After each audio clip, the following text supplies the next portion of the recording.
Castel, c'est quoi le problème?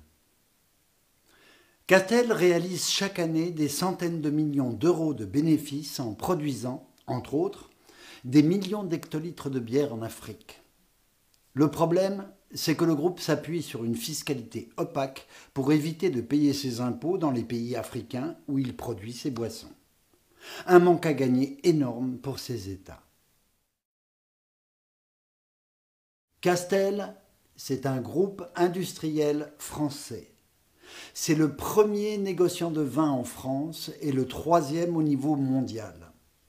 En France, vous le connaissez sûrement à travers ses marques de vin, Baron de l'Estac ou Roche-Mazet. Sur le continent africain, Castel est omniprésent quand il s'agit de la consommation de bière avec Castelbier, Flag, Bock ou Skol et sa marque de soda Top. Aujourd'hui, l'Afrique assure au groupe Castel 80% de son chiffre d'affaires annuel.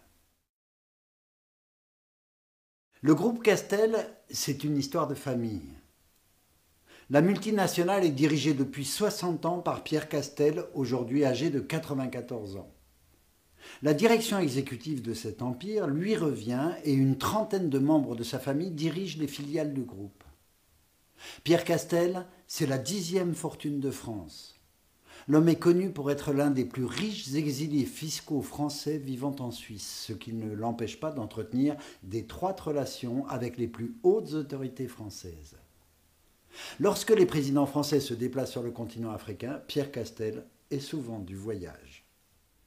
L'Empire Castel, c'est l'héritage d'une histoire coloniale.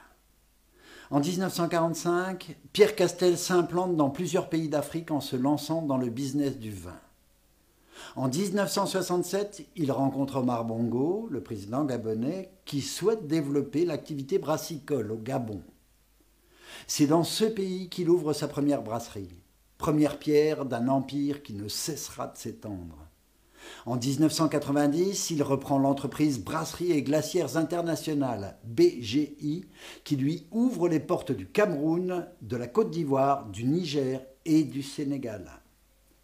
Pierre Castel négocie directement avec les pouvoirs en place une manière efficace d'éliminer la concurrence. Son empire s'étend au gré des privatisations et des rachats sur la presque totalité du précaré france-africain. Pour maintenir cette position de quasi-monopole dans plus de 15 pays, Pierre Castel cultive notamment ses amitiés avec des dictateurs africains comme Omar Bongo au Gabon, Eyadema au Togo, Blaise Compaoré au Burkina Faso ou encore José dos Santos en Angola. En 2012, le président de Côte d'Ivoire, Alassane Ouattara, décore 3 patrons français pour service rendu à la nation. Pierre Castel est de ceux-là, aux côtés de Martin Bouygues et de Vincent Bolloré. Mais le problème avec Castel, c'est aussi que son empire brassicole africain est coutumier des pratiques d'évasion fiscale. Alors accrochez-vous, c'est un peu complexe. Le siège des Brasseries et Glacières Internationales est officiellement à Paris comme celui de la branche vin du groupe. Mais en réalité, elles sont la propriété d'une société, Copagef, qui appartient elle-même à une holding basée au Luxembourg. Mais ça ne s'arrête pas là. Cette holding est elle-même détenue par une autre holding, longtemps domiciliée à Gibraltar, qui est elle-même la propriété d'un fonds d'investissement, IBB Fund, domicilié à Singapour. Et ouais, au total, le groupe Castel a plus d'une vingtaine de sociétés et de holdings immatriculées dans des paradis fiscaux à Gibraltar, au Luxembourg, à Singapour, mais aussi en Suisse, sur l'île Maurice ou jusqu'à récemment aux îles Vierges britanniques. C'est par ces montages financiers que le groupe Castel optimise ses profits, en profitant des avantages propres à chaque place offshore. Par exemple, pour approvisionner ses brasseries en Afrique, Castel passe par des centrales d'achat offshore qui sont en fait des intermédiaires entre les fournisseurs et les autres sociétés du groupe. Ces centrales d'achat négocient des rabais sur le prix des matières premières et font payer aux fournisseurs des droits de référencement élevés. Puis elles revendent les marchandises avec une commission aux usines du groupe. La marge ainsi réalisée par la société offshore réduit d'autant les bénéfices, et donc les impôts à payer, des filiales dans les pays africains.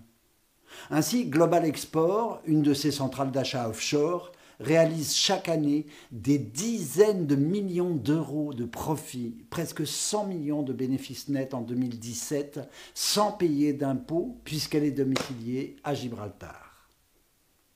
En définitive, cette superposition de montages élaborés par le groupe Castel permet de capter un maximum d'argent tout en privant les États africains et ceux du Nord, donc des collectivités entières, de ressources nécessaires au financement de leurs services publics.